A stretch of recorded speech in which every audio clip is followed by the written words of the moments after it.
Hello আমার দুষ্টু প্রিয় মিষ্টি বন্ধুরা, তোমরা সকলে কেমন আছো? বন্ধুরা, আজ তোমাদের মাঝে নতুন একটি লাগালাগির গল্প নিয়ে চলে আসলাম।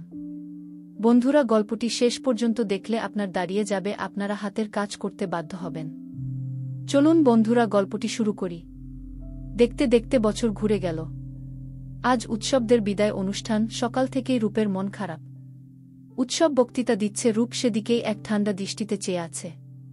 বক্তৃতা শেষ করে উৎসব রূপের পাশে গিয়ে বসল। উৎসব তাকিয়ে দেখল নাকমুখ লাল হয়ে আছে রূপের। উৎসব নরম গলায় বলল, কি হয়েছে তোমার? কলেজ থেকে যাচ্ছি, তোমাকে ছেড়ে নয় ই। রূপ উৎসবের দিকে তাকিয়ে কেঁদে দিল। আচমকাই রূপের চোখে জল দেখে উৎসবের চোখমুখ লাল হয়ে গেল। উৎসব নিজেকে সামলে রেখে রূপের চোখের জল মুছে বলল, আমার মহারানী এভাবে কাঁদছে কেন হুম? উৎসব অবাক করে দিয়ে রূপ উৎসবকে জড়িয়ে ধরে বলল, আমি তোমায় ক্যান্টিনে, লাইব্রেরিতে, প্রতিটি বেঞ্চে বেঞ্চে অনুভব করব উৎসবগু। উৎসব কিছু বলল না। রূপের মাথায় হাত বুলিয়ে একটা দীর্ঘশ্বাস ফেলল। উৎসবের পরীক্ষা চলছে, রূপের সাথে যোগাযোগ হয় তবে আগের চাইতে কম। পরীক্ষা চলছে তাই বেশি দেখা হয় না। একদিন রাতে রূপ উৎসবের বাসায় গেল। পরনে আকাশি রঙের শাড়ি, তার সাথে ম্যাচিং করে আকাশি রঙের ব্লাউজ। চুলগুলো ছেড়ে রেখেছে, চোখে কাজল টেনেছে, ঠোঁট দিয়েছে লাল রঙের লিপস্টিক। এত রাতে উৎসব রূপকে দেখে কিছুটা চমকে গেল। উৎসব অবাক হয়েই বলল, রূপ এত রাতে তুমি? রূপ মুখে হাসি রেখে বলল, তোমায় খুব দেখতে ইচ্ছে করছিল গো। উৎসব হেসে বলল, তা আমাকে বললেই তো পারতে, আমি গিয়ে নিয়ে আসতাম। রূপ বলল, যাকগে বাদ দাও। এখন বলো আমাকে কেমন লাগছে? উৎসব রূপের কাঁধে হাত রেখে বলল, আমার টুনটুনকে আজ পুরো ফ্রোজেনের মতো লাগছে। তা ম্যাডাম, এত রাতে শাড়ি কে পরিয়ে দিল শুনি? রূপ হেসে বলল, ইমি পরিয়ে দিয়েছে। কটা বাজে? উৎসব ঘড়ির দিকে তাকিয়ে বলল, 11:58। কেন বলতো? রূপ উৎসব দিকে চেয়ে বলল, এমনি।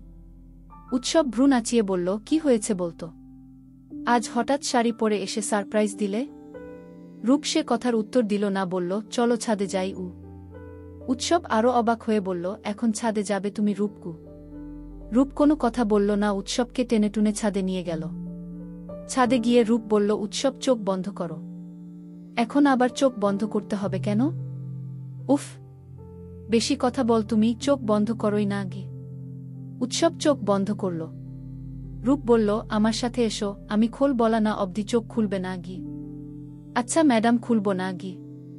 রূপ উৎসবকে রেলিং এর কাছে নিয়ে গিয়ে বলল, এবার চোখ খোলো গু। উৎসব চোখ খুলে সামনের দিকে তাকাল।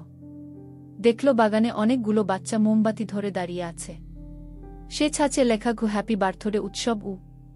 উৎসব লেখাটা দেখতেই পেছন থেকে জোরে শব্দ এলো, হ্যাপি বার্থডে উৎসব উ। উৎসব পেছনে তাকিয়ে দেখল ইমি, আহির, রোহা, রায়াত, জেনি। উৎসব থ্যাংক ইউ বলতেই আহির, রোহারা গিয়ে উৎসবকে জড়িয়ে ধরল। উৎসব এখনও খানিকটা অবাক হয়ে আছে। ও ভুলেই গিয়েছিল আজ ওর জন্মদিন। উৎসব তাকিয়ে দেখল রূপ একপাশে দাঁড়িয়ে আছে। উৎসব রূপকে কিছু বলল না, গিয়ে শক্ত করে জড়িয়ে ধরল। রূপ জড়িয়ে ধরে বলল, শুভ জন্মদিন খু। পাশ থেকে আহির বলল, চল নিচে চল। রূপ আহিরের সাথে একমত হলো, বলল, চলো নিচে চলো। সবাই নিচে নেমে এলো। নিচে নেমে উৎসব দেখল ইমরান চৌধুরী কেক নিয়ে বসে আছে, সাথে চাইল্ড কেয়ারের সকল বাচ্চারা আরও অনেকে। উৎসবকে দেখে ইমরান চৌধুরী বলল, হ্যাপি বার্থডে মাই সান উ। উৎসব ইমরান চৌধুরীকে জড়িয়ে ধরে বলল, থ্যাঙ্কস পাপা। সাথে সাথে বাচ্চাগুলো বলে উঠল, হ্যাপি বার্থডে ভাইয়া গি। ইমরান চৌধুরী বলল, এসো কেক কেটে নিবে গি। কেক কাটার পর্ব শেষ হলে ইমরান চৌধুরী বললেন, চলো আমার সাথে। উৎসব বলল, এখন আবার কোথায় যাব পাপা?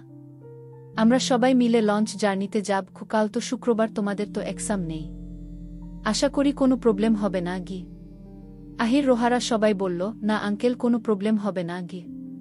সবাই মিলে লঞ্চে উঠল। ইমরান চৌধুরী পুরো লঞ্চটাই বুকিং করেছে। বাচ্চারাও রয়েছে লঞ্চে, ওদের কেবিনে রাখা হয়েছে। রাতের নদী ভ্রমণ কখনো করেনি রূপ। রূপ কেন, উৎসব, আহিররা কেউই করেনি। রূপ লঞ্চের রেলিং ধরে দাঁড়িয়ে আছে। পূর্ণিমা রাত বোধ হয়, আজকে চাঁদের আলো ঠিকরে পড়ছে নদীর গায়ে।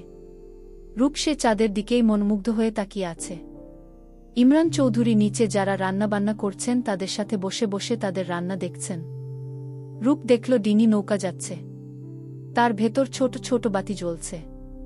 রূপ উৎসবকে দেখালো, দেখ উৎসব, কি সুন্দর নৌকা যাচ্ছে। উৎসব বলল, এগুলো জেলেদের নৌকা, এরা সারারাত মাছ ধরবে গু। রূপ বলল, মনে হচ্ছে নদীর বুকে প্রদীপ জ্বলছে। অনেকগুলো নৌকা একসাথে হলে কত সুন্দর লাগতো, তাই না? উৎসব বলল, কেন, তোমার বুঝি খুব দেখতে ইচ্ছে করছে? রূপ উৎসবকে বাহুডোরে আবদ্ধ করে উৎসবের কাঁধে মাথা রেখে বলল, খুব ইচ্ছে করছে গি। উৎসব বলল, তুমি এখানেই থাকো, আমি আসছি গু। কোথায় যাচ্ছ গু? আসছি, তুমি চুপ করে দাঁড়িয়ে চাঁদ দেখো গু। তাড়াতাড়ি আসবে কিন্তু। উৎসব সোজা ইমরান চৌধুরীর কাছে গেল। ইমরান চৌধুরী উৎসবকে দেখে বলল, তুমি একা, টুনটুন কোথায়? ও চাঁদ দেখছে গি।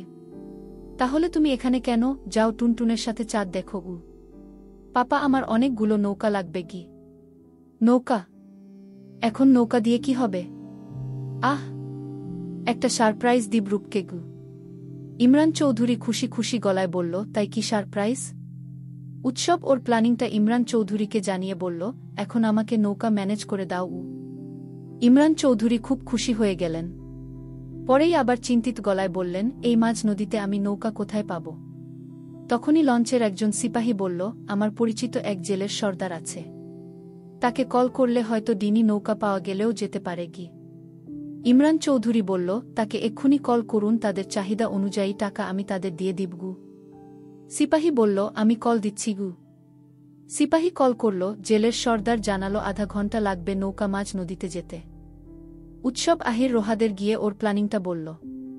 ইমি তো খুব খুশিতে গদগদ করছে। উৎসব আবার রূপের কাছে গেল। নৌকা মাঝ নদীতে এসে পড়েছে। জেলেরাই উৎসবের বলা অনুযায়ী যা যা আনতে বলেছে তা নিয়ে এসেছে।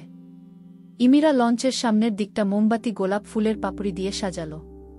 সবকিছু কমপ্লিট করে আহির উৎসবের কাছে গেল। আহির যাওয়াতেই উৎসব বুঝতে পারল। উৎসব রূপের চোখ ধরে লঞ্চের সামনে নিয়ে গেল। রূপ বলল, কোথায় নিয়ে যাচ্ছ? চলোই না গি। উৎসব রূপের চোখ ছেড়ে দিল। রূপ চোখ মেলে তাকাতেই দেখল অনেকগুলো ডিনি নৌকায় আলো জ্বলছে। নৌকাগুলো দেখে মনে হচ্ছে নদীর বুকে প্রদীপ জ্বলছে। নৌকাগুলো একটা ছাঁচে সারিবদ্ধ করা। লেখা হয়েছে, উইল ইউ ম্যারি মি? রূপ কিছুটা নয়, পুরোটাই অবাক হয়ে গেল। উৎসব নৌকাগুলো এভাবে প্রেজেন্ট করবে রূপ কখনো কল্পনাতেও আনেনি। রূপ উৎসবের দিকে তাকাতেই উৎসব রিং নিয়ে হাঁটু গেড়ে বসে বলল, তুমি কি আমার মৃত্যুর আগ অবধি আমার অভ্যেস হয়ে থাকবে? রূপ কেঁদেই ফেল, কিছু বলতে পারল না, শুধু মাথা নেড়ে সম্মতি জানাল। রূপ সম্মতি জানানোর সাথে সাথেই আহির রায়াত সবাই গোলাপের পাপড়ি ছুড়ল। উৎসব রূপকে রিং পরিয়ে দিয়ে উঠে দাঁড়াল। রূপ সাথে সাথেই উৎসবকে জড়িয়ে ধরল। উৎসব আরও শক্ত করে রূপকে জড়িয়ে ধরে রূপের মাথায় একটা চুমু খেল। রাত গভীর হল, উৎসব কেবিনে বসে আছে। রূপ বলল, আচ্ছা, সব না হয় ম্যানেজ হলো, রিং কিভাবে আনলে? উৎসব বলল, তোমার জন্যই কিনেছিলাম। প্ল্যানিং ছিল আমার এক্সামটা শেষ হলেই তোমাকে এই প্রপোজালটা দিব। আজ সুন্দর একটা পরিবেশ পেয়েছি, তাই আজই করে ফেললাম। রূপ উৎসবের মাথায় একটা চুমু খেল। উৎসব বলল, আমার এক্সাম শেষ হলে পাপাকে নিয়ে আমরা সবাই তোমাদের গ্রামে যাব। আমাদের ব্যাপারটা আঙ্কেল আন্টিকে জানাতে হবে তো গু। রূপ বলল, আব্বু আম্মু আমাদের ব্যাপারটা মেনে নিবে দেখো গু। উৎসব বলল, যদি না মেনে নে তাহলে? রূপ ভ্রুকুচকে বলল, তুমি কি ভালো চিন্তা মাথায় নিতে পারো না উৎসব গু?